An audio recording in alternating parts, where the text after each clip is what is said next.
The sentence that stayed with me for years was not shouted in anger.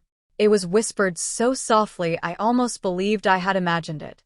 I was 13, sitting in the back seat of my aunt's beige Buick outside the JCPenney at the mall, still wearing the scratchy, white shirt my mother had bought for Easter.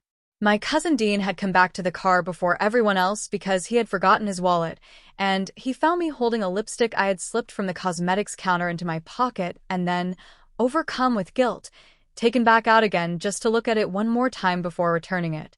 He leaned against the half-open door, looked at the lipstick in my hand, then at my face in the dark window, and said, almost kindly, "One bad choice could ruin your secret forever, sissy." Then he shut the door and went back inside, leaving me with my reflection, thin and pale in the tinted glass, clutching a tube of coral pink I had never even opened. What frightened me was not that he had called me a name boys in my town used when they wanted to turn softness into a crime. It was the word secret.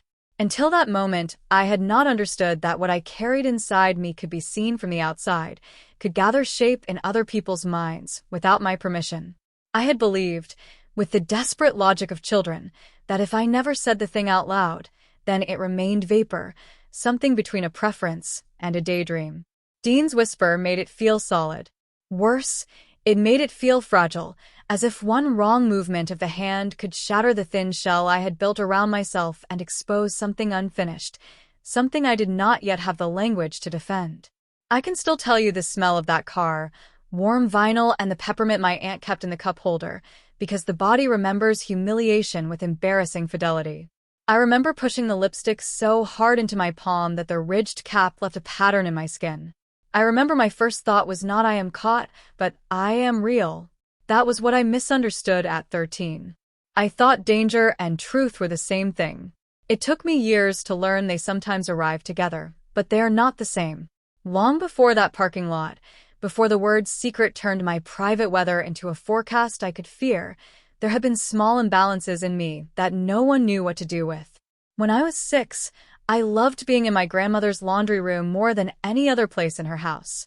She had a narrow yellow home with a chain lock on the front door and a bowl of wrapped butterscotch on the side table, and the laundry room was hardly a room at all, just a passage off the kitchen with a humming dryer and wire shelves stacked with towels. My grandmother believed every object had a right way to be folded, every shirt a correct resting shape. She let me stand on a milk crate beside her and smooth warm washcloths flat with both hands before folding them into perfect thirds. "You have patient fingers," she used to say. No one else ever praised my hands. Boys were praised for strength, for speed, for appetite. My hands were always too careful, too expressive, too ready to hover where other boys grabbed. In that room, carefulness was not a flaw. It was usefulness. I think that was the first comfort I ever felt in being myself, though I did not know to call it comfort then. I only knew I dreaded the moment my brother would burst through the back door with grass stains on his knees and ask why I was inside with the women again. My mother did not believe she was raising me to be hard. She believed she was raising me to be safe. This is one of the truths that grew clearer as I got older and made my childhood both sadder and easier to forgive. When she found me at 7 in my older cousin Melissa's room with a plastic headband pressing my hair away from my face, she did not yell. She stood in the doorway with a basket of clean socks against her hip and said, "That's enough now," in the same tone she used for muddy shoes on clean floors. What stayed with me was what came after. She sat me on the closed toilet lid in the hallway bathroom, took the headband off carefully so it wouldn't catch, and wet a washcloth to wipe at the faint pink streak Melissa's lip gloss had left on my mouth. "People are unkind about things they don't understand," she said, not looking at me. "You don't need to give them extra reasons." At the time I heard a rule. Years later I heard fear. She was not protecting convention for its own sake. She was trying, with the crude tools she had inherited, to protect me from the world by trimming me into a shape the world would spare. The first time I understood that my brother and I were being taught entirely different ways to occupy a body was school picture day in 3rd grade. My mother ironed our shirts in the dim morning light before the kitchen had fully warmed up, and when she turned to me, she tugged at my shoulders and said, "Stand straight, not pretty." I had no idea I was standing pretty. I only knew I had a habit of crossing one ankle behind the other when I was nervous and tilting my head when someone was studying me. In the class photo later, I can still see myself doing both, despite the warning, my smile uncertain, my wrists too loose in my lap. That afternoon, my father laughed when the proof came home. "He poses like your Aunt Linda," he said. Everyone laughed, including me, because children learn early that joining the laughter is sometimes the cheapest way to survive it. That night I stood in the bathroom in my socks and tried to practice standing like my brother, feet planted apart, chin flat, hands still. I felt like I was imitating a language I could memorize but never speak naturally. At 10, my father took me to his barber, a man named Sal, who dusted every neck with talc, as if blessing it back into masculinity. Until then, my hair had grown a little longer than my brother's, because my mother said it curled nicely at the ends and made me look sweet. Sweet was another word that shadowed me.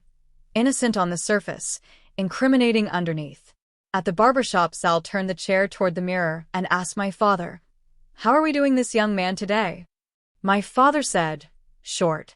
He hides behind it. I watched whole parts of my face emerge as the hair fell away. Ears I disliked, a forehead that seemed suddenly exposed, a softness I had not realized the curls had been balancing. I did not cry there, but I cried in bed that night with my face pressed into the pillow so no one would hear. It was my first real experience of grieving something no one else would admit had been taken. When my mother told me it looked handsome, I believed she meant it. I also knew handsome was not the word I had been hoping for, though I could not yet have told you what word I wanted instead. Middle school sharpened every confusion into public evidence. The locker room was where all the unnamed things in me became dangerous. I was not bullied every day, which somehow made the cruelty harder to predict and therefore harder to brace for. Sometimes boys ignored me completely. Sometimes one comment would ring in my head for months. In 7th grade, after I lost a relay race in gym because I ran awkwardly and looked over my shoulder twice, one boy slapped the back of my leg and said, "Quit moving like somebody's little sister." The others laughed, but what I remember is the gym teacher glancing over and then glancing away. That small act of looking away taught me as much as the insult did. It told me that certain humiliations were considered self-explanatory, that adults might not join in but would often let them stand. I began monitoring myself with exhausting precision after that. The angle of my elbows, the pitch of my laugh, how long my eyes stayed on a display of earrings in a store, whether my hands landed too lightly when I set down a glass. And yet even then, relief kept arriving in forms so ordinary, I almost missed what they meant. A girl named Hannah sat behind me in English class and borrowed my pens because I always had the good ones. Once, while we were waiting for the bell, she looked at my notebook, at the neat roundness of my letters and the tiny flowers I had unconsciously drawn in the margins, and said, "You make everything look nicer." It was such a small sentence that I have always been embarrassed by how much it mattered. She did not say it as an accusation. She said it with the absent gratitude people use when they tell the truth without knowing its cost. I carried that line for years. In a life where so many observations about me came wrapped in correction, being noticed without being warned felt almost holy.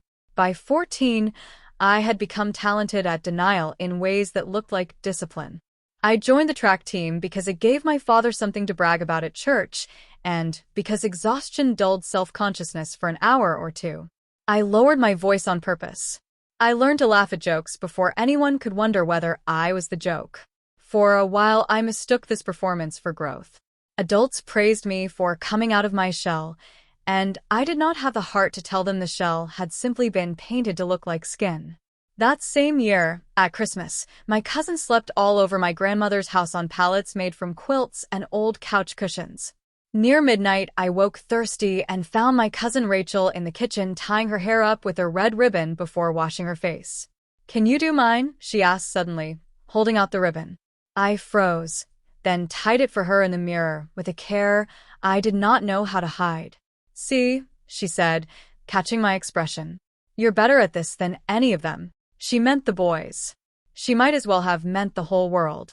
I lay awake afterward listening to the heater click on and off, realizing that my private longing was visible in competence, in tenderness, in the ease with which my hands moved towards certain kinds of beauty. The first true mirror moment came the summer I was 15, in the hottest week of July, when everyone else was outside, and I was supposedly cleaning the hall closet. My mother kept old clothes there in labeled plastic bins, winter scarves, outgrown school uniforms, things saved for cousins. I found a soft gray cardigan that had belonged to Melissa in high school, still faintly smelling of cedar and old perfume. I put it on only for a second, just to feel the sleeves settle over my arms, just to see whether the thing I imagined when I looked at women's clothes had any relation to my actual body. I still remember the shock of how calm I felt. Not excited, not thrilled, not ashamed at first. Calm. As if some internal static I had mistaken for personality had briefly gone quiet. Then I heard the back screen door slam and tore it off so quickly one button flew under the sink. That button haunted me for weeks. I was certain it would betray me, that my mother would find it while mopping and hold it up like evidence in court. She never did. But from then on I understood that the danger in these moments was not only exposure. It was how right they could feel. Language arrived late for me, and when it did, it arrived through accident. In the public library, on a computer that hummed louder than it should have, I read an essay by someone older who described spending childhood learning how to act like a boy the way other children learned piano scales. I cannot tell you the title now, only the sensation of reading a stranger translate my own life into sentences. I had expected revelation to feel triumphant. Instead, it felt grief-soaked and practical. If there were words for what I was, then there were also histories, consequences, choices. Naming a thing does not only free it, it also asks what you intend to do with it. For months after that, I moved through the house with a new double vision. Here was my father trimming hedges in his work boots. Here was my mother cutting melon at the counter. Here was my brother shouting at a game in the den. And here was me, in the middle of them, carrying a word in silence the way some families carry debt, privately, carefully, arranging the household around it, without saying its name. College should have been my escape, but at first I used it as a larger stage on which to perform the same role. I chose a campus far enough from home to feel symbolic, but close enough to drive back for Sunday lunch. I dated a kind girl named Elise because she liked me, and because her liking me temporarily solved a problem I did not know how to explain. She was studying nursing, wore her hair in a heavy braid, and smelled faintly of vanilla lotion and hospital soap. I loved her in the anxious, dutiful way people sometimes love when they are trying to deserve the life in front of them. When she touched my wrist one evening in her dorm and said, "You always seem half somewhere else," I wanted to tell her everything. Instead, I said I was stressed about school. That was the first protective lie that cost me more than it saved. It was not only that I was unfair to her. It was that each lie made honesty seem less available next time, until I began to feel I was laying bricks around myself with my own hands. The person who noticed before I was ready was my roommate's friend Mara, who had a brutal tenderness I was initially afraid of. She studied photography, wore men's jackets over soft dresses, and asked direct questions in a voice so calm they sounded like weather reports. One night, after too many people had crowded into our apartment for cheap pizza and louder opinions than any of us had earned, she stayed behind to help stack cups. She looked at me while rinsing plates and said, "You know you don't have to make your face that hard all the time." I laughed because I thought she was joking. She didn't laugh back. "I mean it," she said. "You relax around women the way some people relax when they get home." It was the closest anyone had come to describing my inner life aloud. I remember gripping the edge of the sink and feeling both terror and relief, like standing too close to a train that had finally arrived. Mara did not name me. She did something harder and kinder. She made it possible for me to imagine being known gradually. The first person in my family I told was my mother, and I wish I could say I chose a noble, thoughtful moment. In truth, she found me before I found courage. I was 22 and living at home for a few months after graduation, saving money, miserable in a new office job where men in pale blue shirts talked about leadership as if it were something bought in bulk. I had hidden a small makeup bag in the back of an old suitcase in my closet, not because I was living openly in any real sense, but because I was tired of pretending I had no private life at all. One Saturday, while I was at the grocery store, the closet shelf collapsed. When I came home, the suitcase was open on the bed, and my mother was sitting beside it with both hands folded in her lap. She looked less angry than old. "How long have you been carrying this alone?" she asked.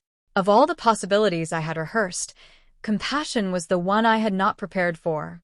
I cried so suddenly and so hard that she had to get me water.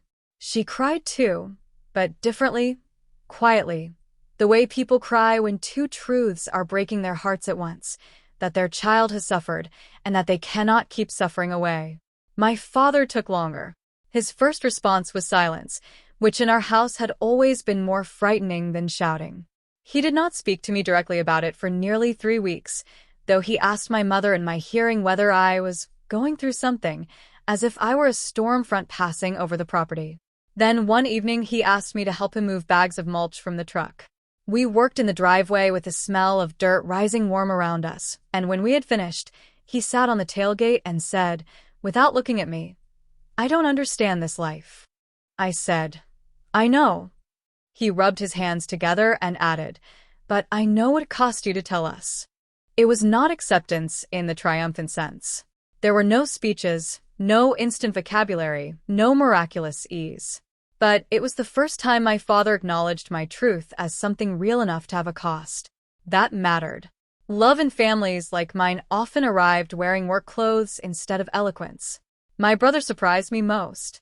He called me one night after my mother told him, and I braced for old instincts to reappear, for mockery or distance or the kind of strange cheerfulness people use when they are auditioning tolerance. Instead, he said, "I need to tell you something awful." I waited. "When we were kids," he said, "I knew before I knew. I used to watch you copy the way Aunt Linda crossed her legs, the way you held a mug with 2 hands. I was mean about it because I thought if I got there first, nobody would hurt you worse." It was an unbearable thing to hear and also, in a crooked way, an act of love. Not a noble one, not an excuse, but a confession of his own childhood fear. I thought of all the times he had mocked me just a fraction before other boys could, how often cruelty and protection had worn each other's coats in our house. That call did not erase anything, but it rearranged the furniture in my memory. Suddenly, I could see how many of us had been improvising with damage we did not know how to name. There was a period after that when I thought truth would produce immediate peace, and when it didn't, I felt almost insulted. Instead, it produced paperwork, awkwardness, practical decisions, relatives who tried and relatives who vanished, mirror days full of relief and mirror days full of grief. Some mornings I looked at my face and saw a future. Some mornings I saw only all the years I had spent negotiating with it. The quiet act that changed me most was not dramatic at all. It happened on a Tuesday before work. I stood in front of my closet, which had become over time less a hiding place than a record of my arguments with myself, and I chose the clothes that made me feel most legible. Not provocative, not brave in any theatrical sense. Simply legible. Then I left the house before I could reconsider. At lunch, I caught my reflection in a darkened office window, and, for the first time since that parking lot at 13, I did not look away. Nothing exploded. No hidden alarm went off. The world did not become kind, but it did remain standing. I had built catastrophe into the center of my imagination for so long that ordinary survival felt almost miraculous. End labels in faded marker, hand towels. The sight of her careful block letters undid me more than the funeral had. I stood there crying in that narrow room because I suddenly understood that my earliest experience of being useful, patient, gentle, exact, all the qualities I had spent years trying to sand off, had happened under the supervision of a woman who never asked me to be other than I was in her presence. She probably did not understand the full story either. Most people didn't. But love does not have to be perfectly informed to leave a life-saving mark. I think often now about that word secret and how wrong I was to believe it belonged only to me. Families keep each other's silences in ways both tender and destructive. My mother kept secret how afraid she was for me. My father kept secret how much his confusion threatened his picture of himself as a good man. My brother kept secret that he recognized me before I did. I kept secret the fact that when I said I wanted a normal life, What I often meant was a life in which I did not have to disappear to keep other people comfortable. We were all standing around the same locked room, pretending not to hear movement inside. If there was one bad choice in my life, it was not the lipstick in the parking lot, or the cardigan in the closet, or the years I spent learning the names of myself in whispers. It was every time I agreed that concealment was safer than truth, without also asking safer for whom. That is the question that changed my life. Not whether honesty would cost me something. It did. It still does sometimes. The real question was whether hiding had already cost me more. I am telling it this way now because age has made me less interested in neat endings and more interested in honest ones. My life did not become simple when I stopped performing. It became mine. Some relatives still hesitate over language. Some old friends know only the earlier version of me and perhaps always will. There are rooms where I remain careful. There are days when grief for the lost years arrives with no warning, trailing the smell of talc or warm cotton or department store perfume. But there are also ordinary mornings I once believed belonged only to other people. Coffee cooling beside the sink, a closet that feels like a home rather than a courtroom, my own reflection meeting me without accusation. Dean's whisper in the car was supposed to be a warning about ruin. What I hear in it now is the frightened theology of children raised to think that truth is a collapse rather than a beginning. He was wrong. The secret did not ruin me. Keeping it did. And when I finally stopped treating myself like evidence of a crime, the whole story of my life changed shape. The careful child in the laundry room, the tense boy in the class photo, the teenager with the cardigan, the young adult speaking through lies, all of them were not failed versions of who I was supposed to be. They were earlier witnesses. They were telling the truth as best they could with the words they had. I can do better for them now. I can say what they meant. I can say that I was never becoming someone else. I was only, with great difficulty and very slowly, being returned to myself.